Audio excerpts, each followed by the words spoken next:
everyone, it's Emily. Welcome back on my channel. Today's video is going to be my third video doing a mascara review, group ones, including all the pictures of the mascaras on my lashes, so that way you can really decide and see if you like it, if you don't. Obviously, I do have some of them that are my favorites, but I will be giving you all the details, which one flakes, smudges on me, which one look more volumizing, more lengthening. That way you can decide with the pictures which one you would prefer. And as always, most of them are from the drugstore. I will link down below the two of the ones that I did in the past, so that way you can watch these afterwards. Don't forget to subscribe, by the way, because I will keep doing these probably every like 6 months or so, because testing out more mascaras does take a little bit of time.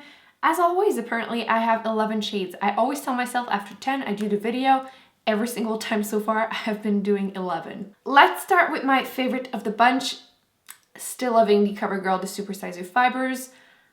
It's just my everyday one. That's the one I wear all the time. I'm wearing it today, but I am also wearing falsies, so it doesn't really count. I will be including pictures so you can see what it looks like. This mascara just does everything that I like. It gives me volume, some length, it curls a bit my lashes, and it lasts all day without smudging or flaking. The only time that I've seen it flake on me, it was like after 12 hours that I had like a couple little flakes, and it was like barely anything. So holy grail mascara, adore it. I do prefer it to the original, the Supersizer, because this formula is a little bit more drying.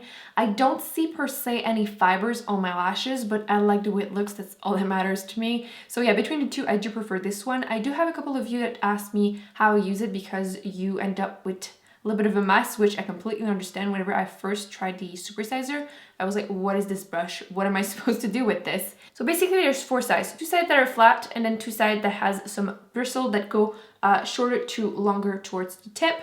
If you have issues with it, I would say just use the sides with the bristle. That way you can just separate the lashes. If you want more volume, you just use the flat side, and then it just puts a lot of product on your lashes. Turn it around and then separate the lashes with the bristle. I've converted a lot of friends and family members to this mascara. It's a great one, so totally recommend that one if you're looking for a new one for sure. One that I was disappointed with was the Too Faced Better Than Sex mascara. If you remember, in the past I did do a first impression and also included the pictures in a group review of just the classic version, and I do like the way it looks on my lashes, but it just flaked like crazy. So I told myself, oh, waterproof, why not? You know, I'm not a big fan of waterproof, but if it doesn't flake, that would be awesome. Problem is, it actually smudges. That's actually not the only issue. If you have, I do have a little bit of a droppy eyelid, but if you have monolid, for example, you will have so much problem with this because it doesn't dry. It just doesn't dry. After like 5 minutes, it's still wet. I had so much product on my brow bone. It was just everywhere. It was still wet. Throughout the day, I would feel like my lashes would just try to like stick together, the bottom and top ones. Like it was just not pleasant. And yeah, like I said, at the end of the day, it was smudging too, and it's waterproof, so kind of unacceptable to me. A very, very wet formula, which is usually my problem with waterproof. And it also takes forever to take off, but it's the same brush as the Better Than Sex, which I do have issue because they did do the curvy shape, which hourglass shape to match, you know, the curves of like Marilyn Monroe. So kind of catchy and fun, but doesn't apply perfectly on my lashes. I do feel like I have to go with something else to separate them perfectly. But yeah, overall, this is a complete miss for me. Not my favorite product from Too Faced. I've been really lucky with Covergirl mascaras in general, but a lot of people were asking me to review the I can't say it. A lot of you were asking me to review the Lash Blast Fusion mascara because I did do the orange one, which is just the Lash Blast Volume, and between the two, I personally prefer the orange one, but it's an amazing everyday mascara. I feel like it doesn't give as much volume as the Lash Blast Volume, but it just separates your lashes beautifully, isn't clumpy whatsoever, so a great everyday look for sure. It does curl them quite a bit. Obviously, the brush does help with that because it is a plastic brush with like a huge brush with some plastic bristle, but it works beautifully. It doesn't hurt when you apply it because I know some plastic bristle tend to be a little too much on sensitive eyes. Not an issue with this. But I would totally wear this on a daily basis, especially if you like the clump crusher, but you feel like the bristle a little bit too much for you. I would recommend maybe trying this one. I feel like this one is a little less rough on the eye. I also tried the new Maybelline. This is the Lash Sensational Luscious. I have to say, I prefer the original version. I think it's better. This one is a very wet formula like the other one, but this one, I've had this open for like 3 months and it's still incredibly wet, which when will you ever dry? It kind of reminds me a little bit of the formula of the Too Faced one because it doesn't dry on the eyes either, so it does feel a little bit sticky, and it ends up smudging and flaking a little bit, probably because there's so much product on the eye, because it applies so much product. It's hard to separate your lashes. I do have like two different like lash sets basically on each eye. One eye will always look good pretty much, and the other one, if there's going to be any clumpiness, it's going to be a mess. Has a lot of clumpiness. It was hard. I couldn't separate my lashes properly. So again, because it was really wet, it did apply quite a bit of product and ended up weighing down my lashes. I could like feel them being heavy throughout the day. So I do prefer the original version. Let me know actually which one you prefer, because it's always fun to know different opinions, but personally the original one is the best one. I tried two of the different L'Oreal Voluminous. I tried the Butterfly Sculpt, and this one is the Butterfly Intensa. I'm still a bit unsure which one I prefer, but I will explain to you the differences. This one is the newest one, and oh my, when they say that it gives you the impression of false lashes, they are not kidding, because it applies so much product at the base of the lashes, which I feel like sometimes I can't do that. So it ends up looking like you're almost having like a little bit of a line of eyeliner or false eyelashes because of the bend. I will never get used to the brush, but it did apply quite a bit of product without being overly clumpy. It's still a bit more clumpy than I personally like. I think it will look good on picture, as you will see. It still looks nice, but it's a little bit heavy, but ended up looking pretty nice throughout the day. It added so much volume, so if you're looking for a great volumizing mascara, that could be one that you could try. It did end up flaking a tiny little bit at the end of the day. Nothing major, but probably because of the amount of product on the lashes. So overall, I think it's still a good mascara. The red one is different. The brush is also very weird, but completely different. This one is definitely more natural looking as the other one. It did end up looking a little bit dry in person, but again on camera it looked just fine, and a lot of people were actually asking me what I was reviewing, what I was testing, and it was that mascara. It's great overall. I think I prefer it to this one for a natural looking one. If I want something more intense, I think this one looks great too. Again, minimal fallouts, nothing major. Next one I tried was the Maybelline Falsies Push-Up Drama. I feel like I haven't heard a lot of people talking about this.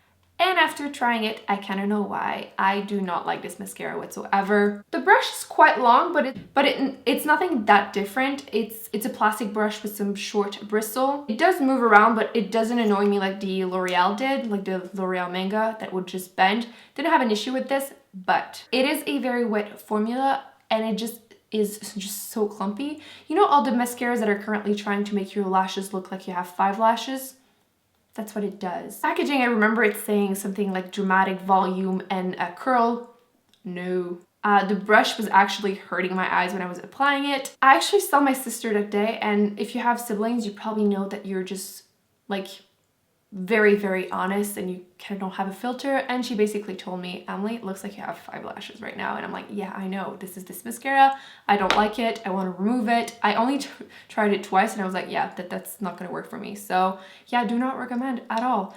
On the picture, I feel like it didn't look that bad, but for someone else to tell you that it looks bad, you know it is.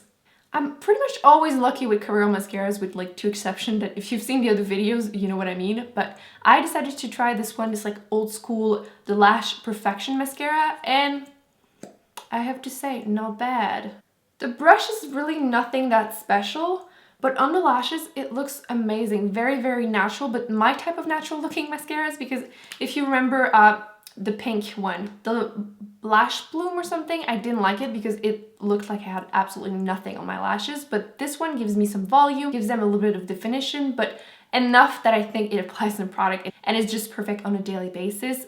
I did get actually compliments with this mascara on, and didn't flake, didn't smudge, which is always fantastic. It was also more on the dry side, which I actually prefer. I feel like they just always look better when they're a little bit drier. And I remember this one said that it was volumizing without clumpiness, and that's basically what it was doing. So adore it. If you're looking for a new everyday natural looking mascara, this is a great one. The next one is the L'Oreal. This is the Voluminous Superstar. Basically has 2 sides, one side with some primer and the other one with the mascara. It was my first time trying a primer for my lashes, and I have to say, feels a bit weird. It did add a good amount of volume and a curl, but it was kind of dry looking, not in like, the formula was still wet, but I just feel like it looked dry on the lashes. You know, some mascara gives you that like soft looking lashes.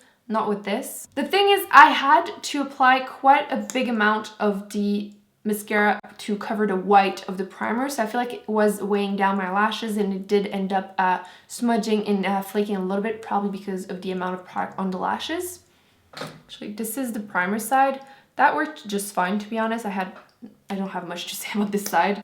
And the mascara side has a little bit of a curl. It was fine, but again, I had to apply so much product to cover it that kind of defies the purpose of adding a primer. I feel like it just made me apply more mascara than anything. It does look nice when it's on the lashes. I will include a picture so you can see it, but personally, I don't think I would repurchase. It's not horrible, but it just feels too heavy on my lashes. So if you don't like feeling like you have a lot of product on the lashes, I would skip. If you don't mind and you like the way it looks on the picture, it could be something you can try out. The second high-end mascara I tried was this YSL Vinyl Couture mascara. Another one that has a very, very wet formula. And the brush basically looks like a caterpillar. It's very soft looking. If you don't like plastic, this isn't plastic, it's real bristle. It was very lengthening, not so much curling or volumizing, but it didn't like wow me enough for justifying the price, because it is a more pricey mascara.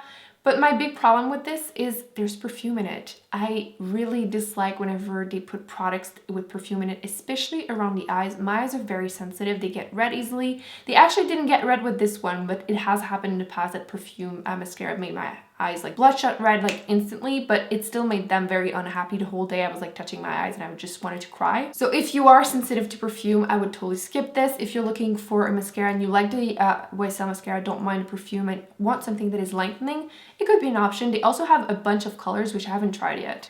Last but not least, I decided to try this Annabelle Cosmetic Big Show mascara. This basically reminds me of the L'Oreal Voluminous Carbon Black mascara that I used to wear all the time. Even though it smudged on me, I still loved it so much that I would wear it every day. Kind of is similar with this one. As you can see, a big bristle brush too. The formula wasn't too wet, wasn't too dry, but it did smudge a tiny little bit at the end of the day. With that said, I feel like when a mascara is very, very good, I kind of just don't mind this. And when the mascara is just okay, I'm like, oh no, this is unacceptable. So I'm not totally objective. Both of my eyes being completely different.